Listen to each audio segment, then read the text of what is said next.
Welcome to Johannesburg, everyone. I can't imagine a better place to hold such a discussion than in South Africa. We've come so far since 1994, led by our country's political leadership, Nelson Mandela and Jacob Zuma.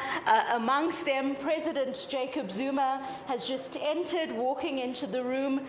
Thank you to the Sekwale Foundation for hosting us today, and allow me to introduce a man to lead the first session, a man who's done so much for football in South Africa and has done so much to act against global racism in sport, Mr. Danny Jordan.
Good morning to all of you.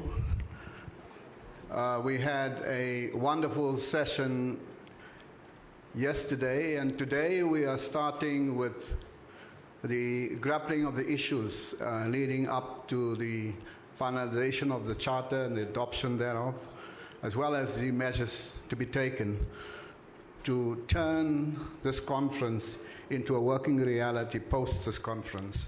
But allow me, first of all, to, on behalf of Global Watch and its two founding members, His Excellency Sheikh Faisal bin Mubarak Al-Altani and Mr. Tokyo Sekwale, on behalf of the Tokyo Sekwale Foundation, the Doha Goals Foundation, and the Nelson Mandela Foundation, I have the extreme pleasure to welcome our President of the Republic of South Africa, His Excellency President Jacob Zuma. Can we welcome President Jacob Zuma?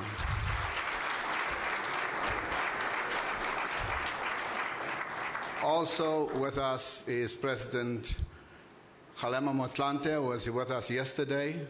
Welcome again, President. Also from the Nelson Mandela Foundation, Professor Ndebele, welcome. And also many of the other dignitaries, including Mr. Jacques Anoma from FIFA, from the FIFA Anti-Racism Task Team, welcome, and the FIFA delegation and all other delegations, welcome here this morning. I would like to present our keynote speaker, our President, and we could not find a more appropriate person to come and address this conference here this morning.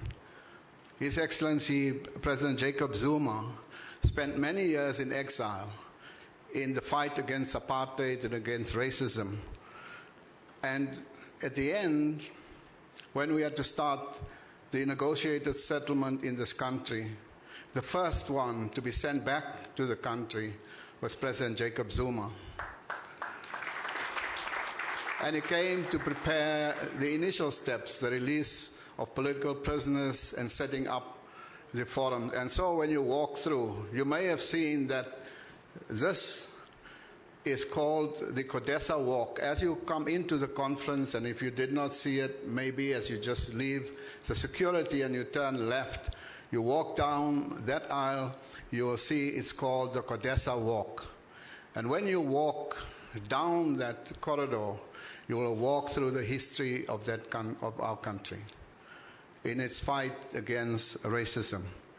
And you cannot but notice the imprints the contribution of President Jacob Zuma as you walk down. You'll see a picture on the 4th of May 1990 where Jacob Zuma is standing with the entire ANC delegation with the National Party in Grooteschuur in Cape Town to take the first steps. But for every progress that we make, there are challenges. And one of the major challenges in pursuit of a democratic South Africa, an end to racism in our own country, was the threat of violence. And you may know the violence in Bipatong and many other violence in KZN. And again, the person who was tasked to bring an end to that threat to our path to democracy and the end of racism was President Jacob Zuma. He's sitting next to Tokyo Sekwale, was part of the underground and helped to stem the tide. And you know the pictures you'll see there of Tokyo Sekwale and Chris Hani when Chris Hani was murdered. It's part of the challenge to establish a democratic South Africa. So when we think of the challenges faced by Global Watch, a global challenge, we then had to think who would be the appropriate person to address this, who walked this path before and dealt decisively with racism. And we are very happy that our President, Jacob Zuma, has walked that path and now is the head of state of this country. And we thought the most appropriate person to get us underway as we gather our strength to begin to tackle racism on a global scale, both in sport and society. Also, President Zuma was there to help deliver Africa's first World Cup in 2010. And you know all of the challenges of that World Cup.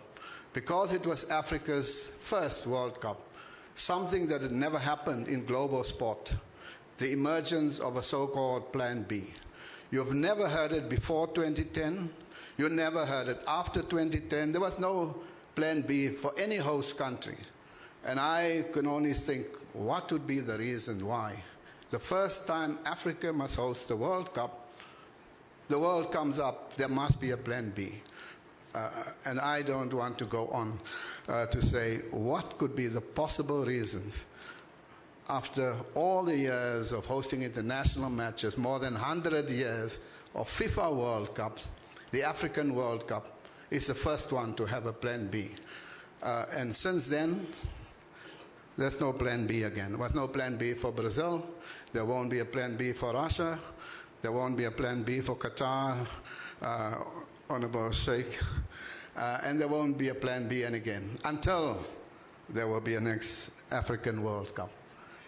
These are the challenges that we face. And so we were very happy that President Zuma led that charge to show the world, through the support of the government, that this will not only be a World Cup completed, it was voted on the Twitter and Facebook community the best World Cup ever at that stage in 2010. And so, as we call President Zuma to address us, you understand that we could not come to any other conclusion that this is the president to help us to gather our strength for our fight against racism in sport and society. He took up guns, and he put down the gun and took up the pen. He put down the pen and rolled up his sleeves. His life is a dedication to the fight against racism, not just in our country and our continent, but through the World Cup. He set an example of a fight against global apartheid. So President Zuma, please come and address us. Thank you very much.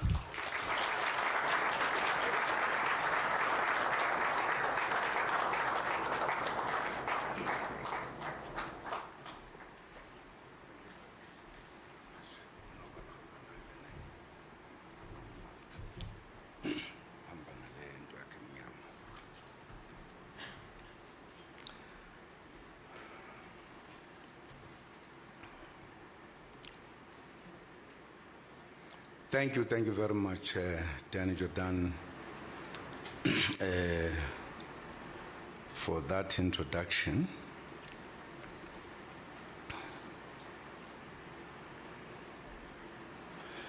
Former President Kgalema Motlanthe,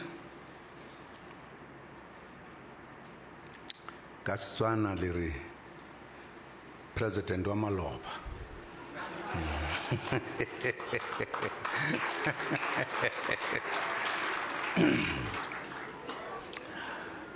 Champion of Global Watch, Mr. Tokyo Sekhwale, Sheikh Faisal Al Thani,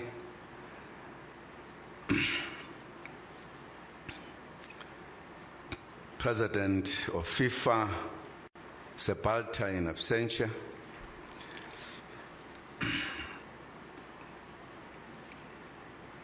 Chairman of the Mandela Foundation, Manzangos, distinguished guests, distinguished participants, ladies and gentlemen, receive my heartfelt greetings this morning. Let me extend a special welcome to all our international and special guests present here, including His Excellency, Mr. Sheikh Faisal Mubarak Al Thani. Correct?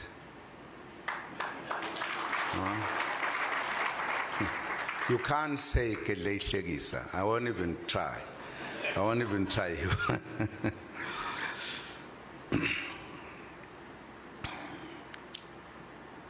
Ms. Navi Pillay, Professor Njabulo Ndebele, and Dr. Sam Rattan. I hadn't seen, is he around? Yes, I want to see you. Your presence at this summit confirms that the struggle against racism and all other forms of discrimination remains crucial and pivotal as we build a better world. South Africa is honored to host this event. This year, we are celebrating 20 years of democracy and 20 years since we defeated apartheid, an evil system of government based on institutionalized racism, which was described by the United Nations as a crime against humanity. Based on their race, South Africans were told where they could stay, live, go to school, which hospital to go to, where to play sports, and literally every citizen was determined on the color of their skins. This form of racism rendered the black majority as pariahs in the country of their own birth. In his seminal address on receiving the Nobel Peace Prize in 1961, Chief Albert Luthuli, the then President General of the ANC, described South Africa as follows, and I quote, "Here, the cult of race superiority and of white supremacy is worshipped like a god. Few white people escape corruption, and many of their children learn to believe that white men are unquestionably superior, efficient, clever, industrious, and capable, that black men are equally, unquestionably inferior, slothful, stupid, evil, and clumsy, unquote. He added, quote, perhaps in one other country on the continent is white supremacy. In no other country in the continent is white supremacy asserted with greater vigor and determination and a sense of righteousness, unquote. The late Strini Mudli, who dedicated his life to the struggle against racism in South Africa and was imprisoned on Robben Island, once offered a compelling definition of racism, which is relevant today as it was during the apartheid days. He said, and I quote, racism is a disease suffered by a group or groups of people who use real or imaginary differences to oppress another group or groups economically, politically, socially, and culturally in order to sustain themselves in power. In short, racism is based on the notion of power, control, and greed, unquote. When South Africans cast their votes in 1994, we were declaring that this land of Nelson Mandela, Oliver Tambo, Walter Sisulu, Helen Joseph, Harry Gwala, and others was turning its back on racism and all related intolerances. We entered a new era and began to build a united democracy, non-racial and non-sexist South Africa.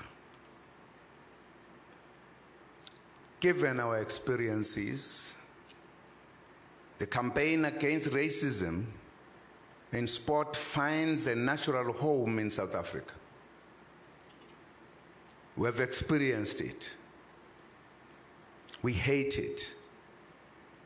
And we are determined to fight racism wherever it rears its ugly head, because we know its impact.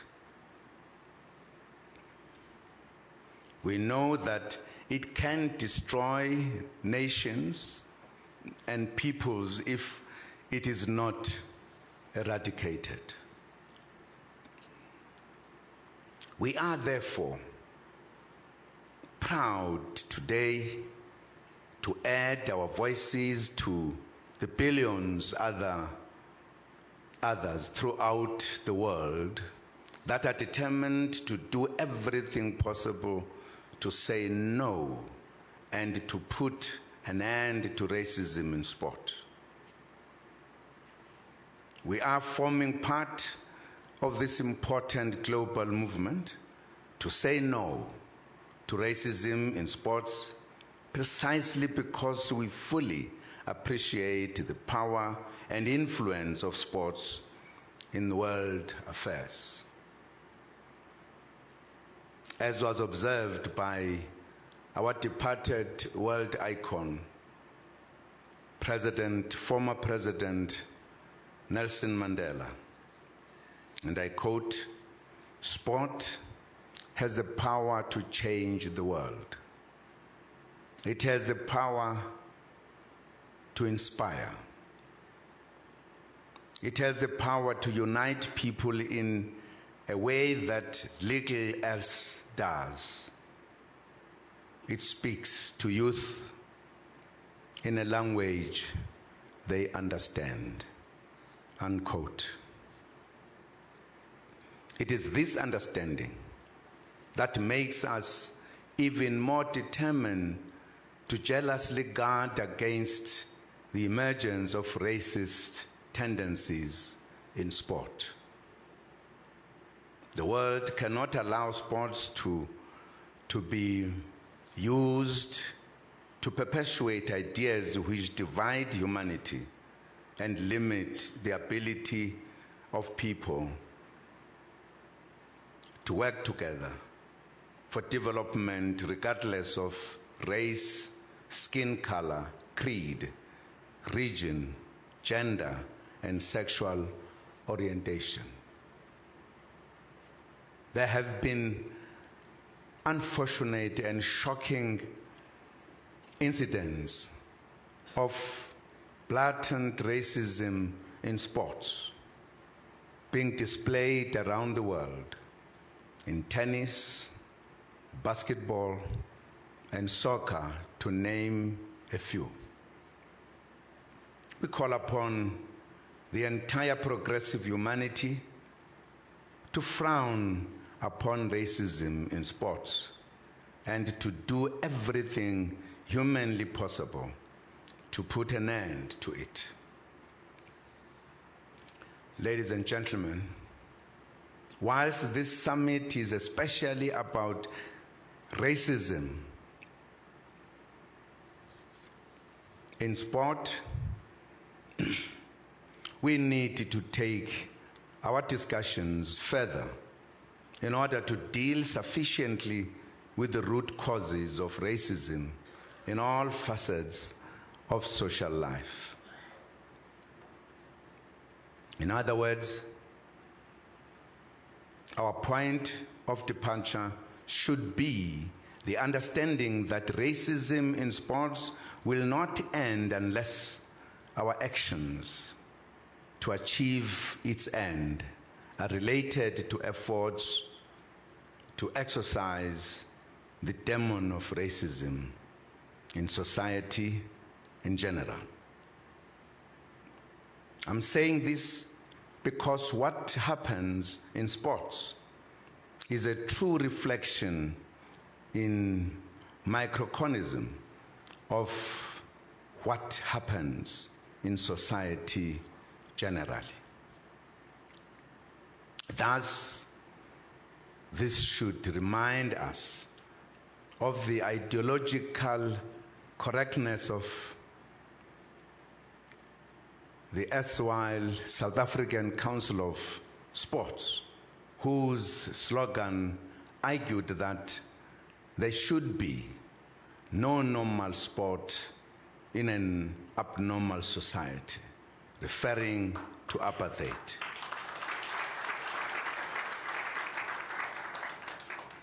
We must appreciate that sport is played in various political, social, cultural, and economic contexts, and is therefore not insulated from the influences of these contexts. It is against this background that sports people must not just defend their sports against racism, but must skillfully use sports to actively participate in the struggle to eradicate racism in society as pursued by the entire progressive humanity. Former President Nelson Mandela further observed that, and I quote, "Sport can create hope where once there was only despair.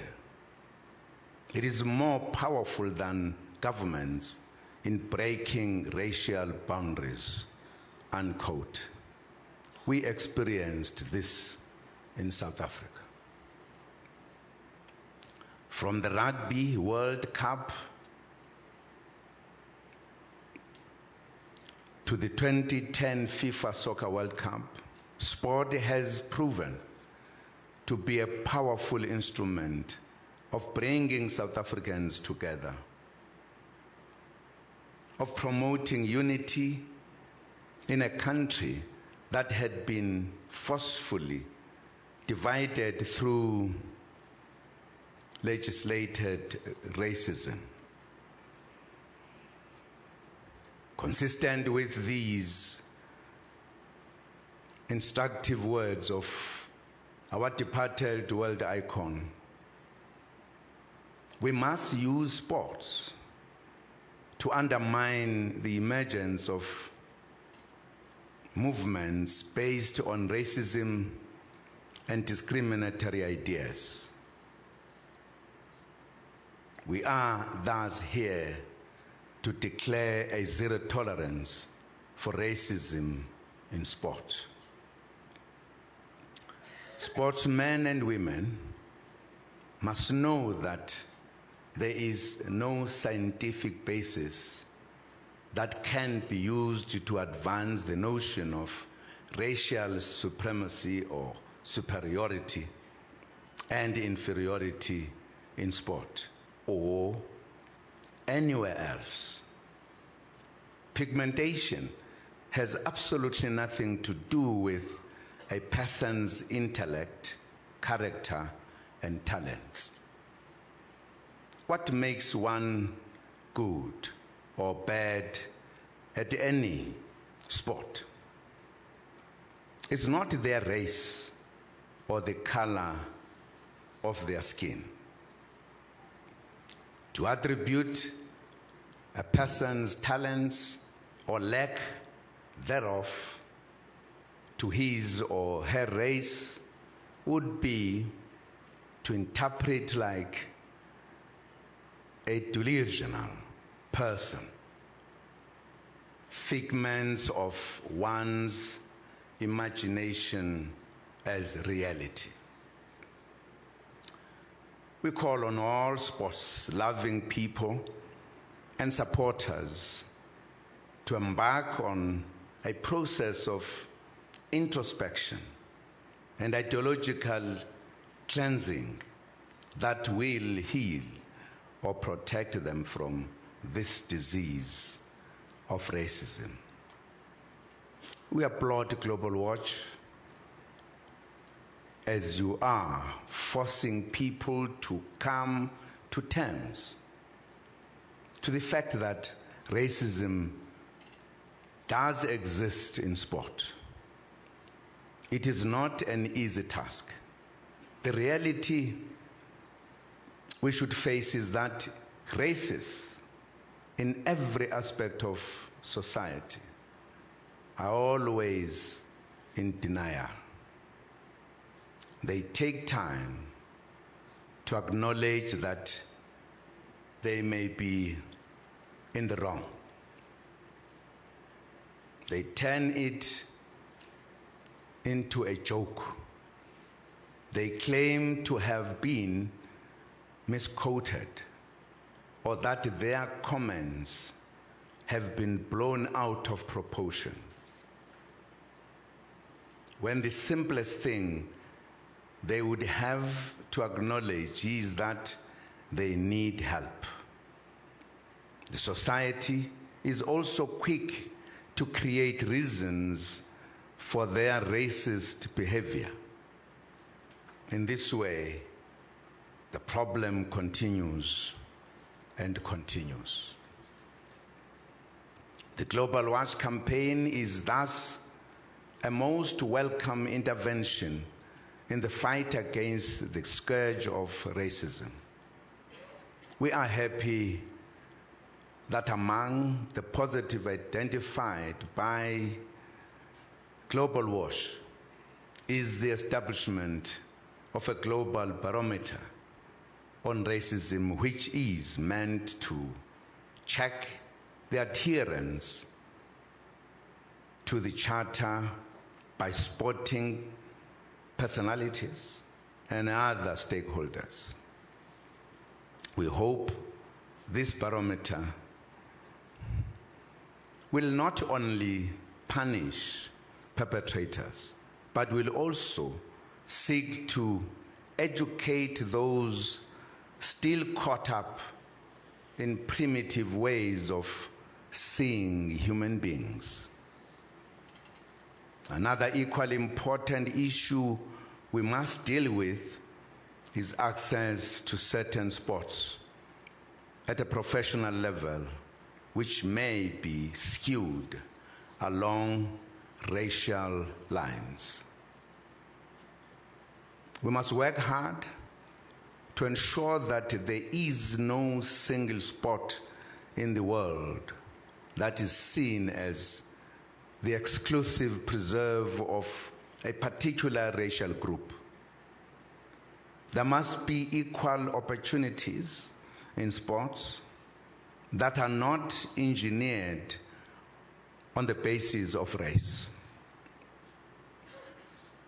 Let us collectively give a big red card to racism in sport. Let us say no to racism in sports. Let us march forth to non-racialism.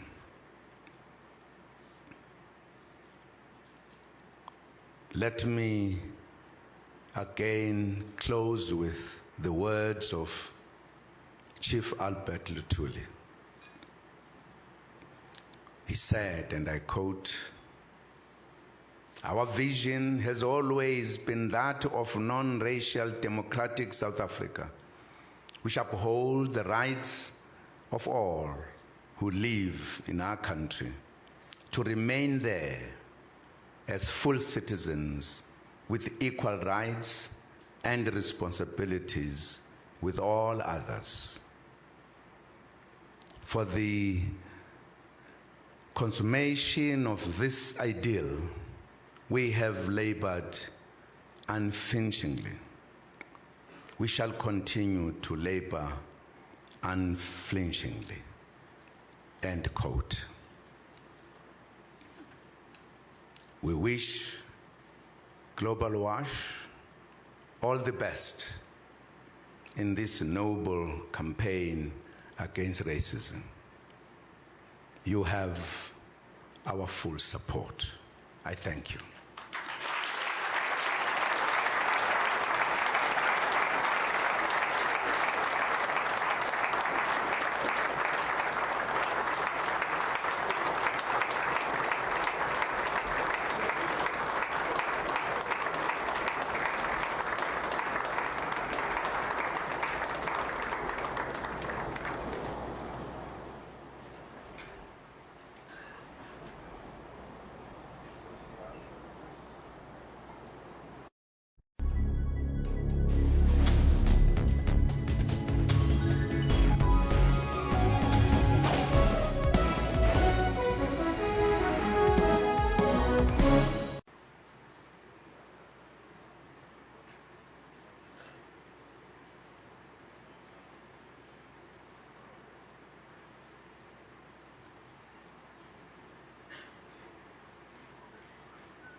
We would like again say thank you very much to the Honorable President, President Jacob Zuma. Can we give President Zuma another round of applause, please?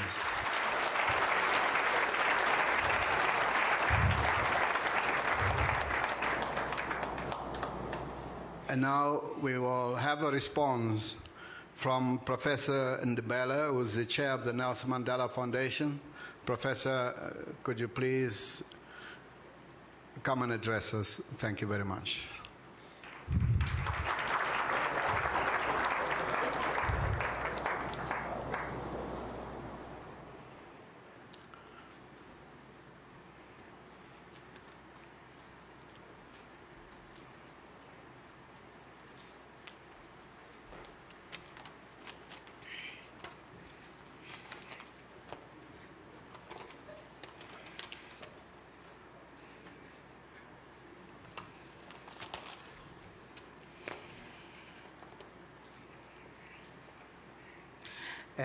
President of the Republic, President Zuma, since you honored me by referring to me by my clan name, I will also say Msholozi in response.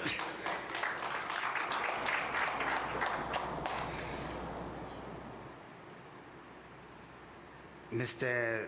Tokyo Sekhwale, the chairman of the Sekhwale Foundation, Sheikh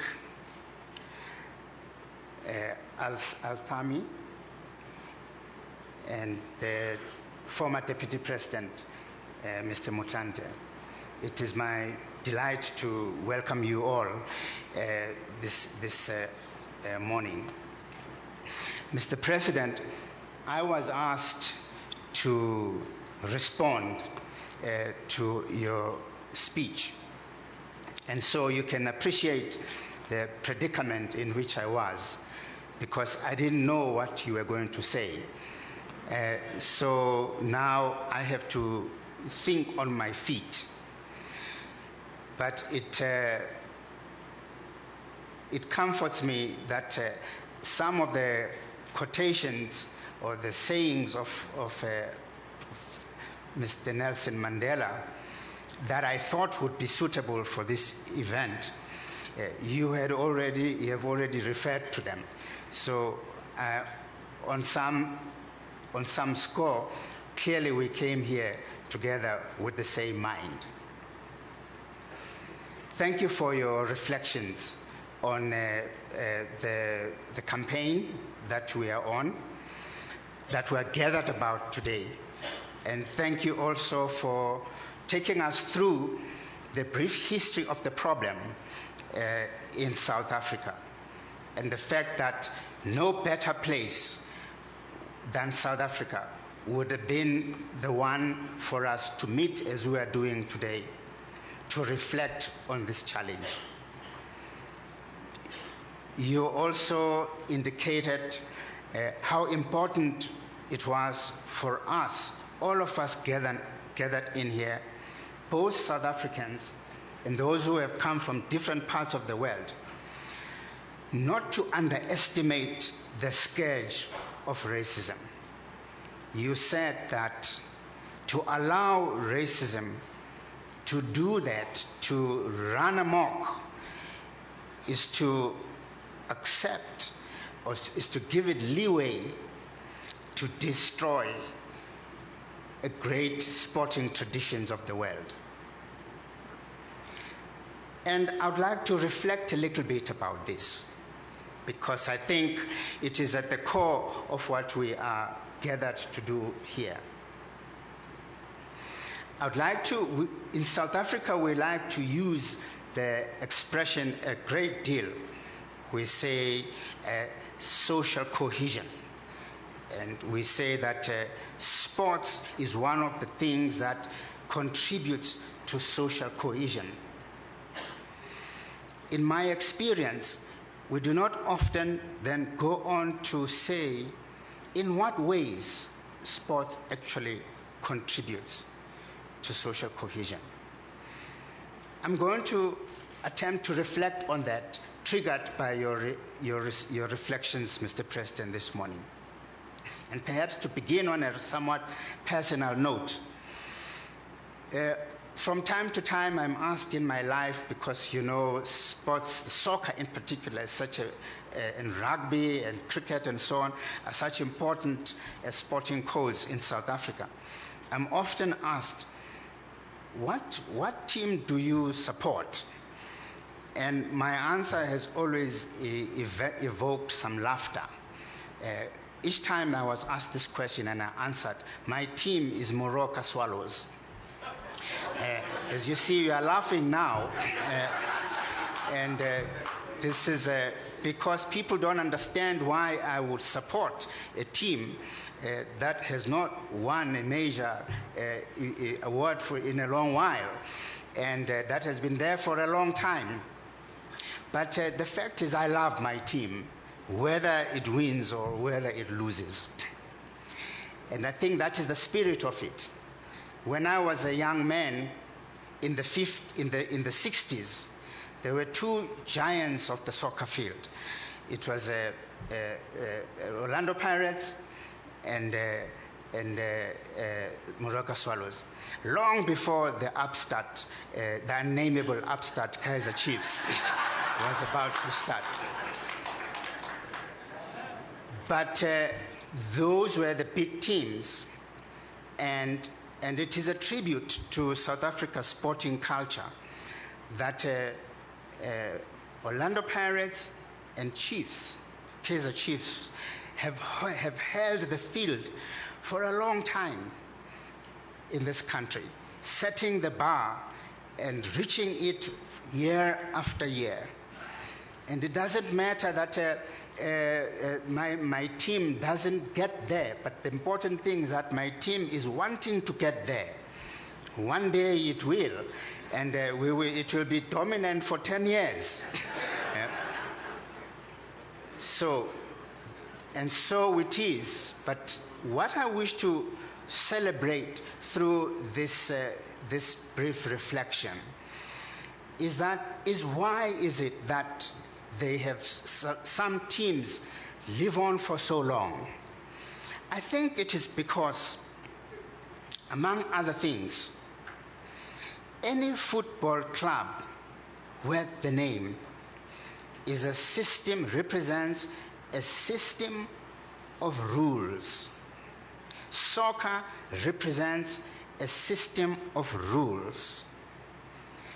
Different teams that are in a soccer league together represent a system of aspiration to be the best. And the way they go about doing this is they work hard. The players train every day. They never fail. They do it every day of their lives, seeking to be better than they performed at the last game. All of them who are in the soccer league aspire. They want to be the best. But in order to be the best, you have to pay your dues. You have to work hard and train. You have to study the game, the tactics of it. You have to plan ahead of each game. You have to master the rules of playing and the behavior of playing when you are in the field. Even when you lose, you must know how to lose. And we see how when the players at the end of the game, they take off their jerseys and exchange, It's a gesture of comradeship. It's a beautiful thing to do. And that is why when teams, from the perspective of institution building, when a team is facing its next game, they don't go to their supporters and say, who is the loudest supporter of all? And when they identify one, they say, you will be the defender at the next game. That's a recipe for disaster, because no matter how fervent you are as a supporter, you are not the soccer player. So you can't be put in the field because your team will lose, because you are not trained to play. You may be trained to be a supporter. And so the thing is therefore that institutions survive, like soccer clubs and soccer leagues and all that, they survive through their rules, through the camaraderie of aspiration that brings them together. So when the president says, don't allow racism to destroy sports, that's exactly the point. That for the lesson, therefore, that we take in the larger society about social cohesion is that if you want to be socially cohered, you must be a society that lives by the rules, that respects its constitution as well, that lives through a quality system of education in which 10 years from now, we should no longer be talking about racism about sporting codes that are not non-racial, because the quality of education from the grade 1 all the top will make sure that the schools produce the next generation of sportsmen and women rigorously and vigorously throughout. So the connection then between sports and social development is critical, not just because we say so, but because of the values, the rules, the traditions, the behavior of players and officials and so on that brings honor to the game. And if a soccer player does not abide by the rules, they get the red card. So it should be in the larger society. So, Mr. President, I'm sure you will agree with me from your reflections today that in the same way that President Mandela in his time said, sport has the power to overcome old divisions and create the bond of common aspirations. What we take up from sports is the value of common aspirations spread throughout the entire society, wherever we are. Whether we're in South Africa, in Senegal, in the United States, in Switzerland, in India, wherever, societies live by the strength of their institutions, and all citizens making sure that they abide by the values that bring those institutions together. I have no doubt that we will defeat racism in sport in the course of time. And we will defeat it because we will not allow sporting institutions around the world to be brought down by it. And with these remarks, I sincerely hope, Mr. President, that your wishes will be fulfilled throughout the world. I thank you for your comment.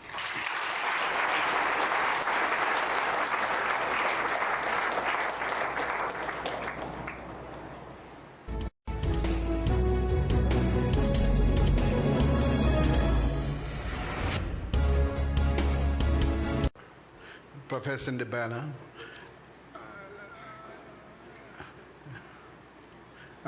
the Honorable President is leaving us now, but before you go, President, I must just advise you. You said that Bafana must stop qualifying through hosting. President, they've qualified.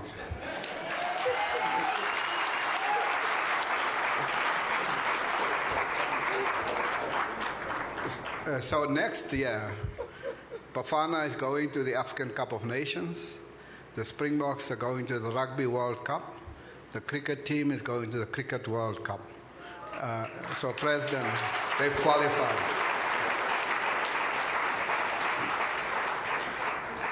Well, in my remarks, I said whoever practices racism in sport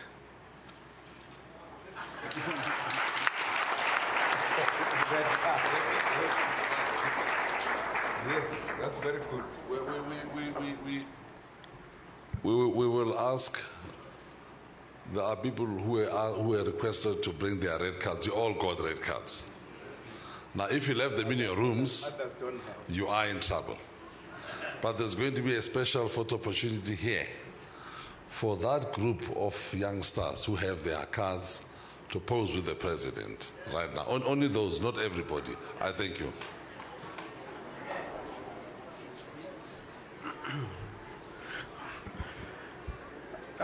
We will just have a few minutes and then we will commence with panel 1 discussion, challenges of racism, discrimination globally.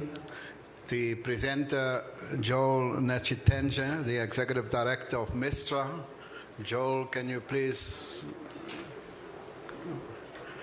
And the panelists, Emin Boskours, EU Parliament, Ann Bolton from the Kathrada Foundation, Jimmy Manji, Progressive Business Forum, Nombonisa Gasa, the gender activist, and Osaso Obayiwana, the journalist and lawyer from Nigeria, and the moderator is Hajra Omaji from ANN 7.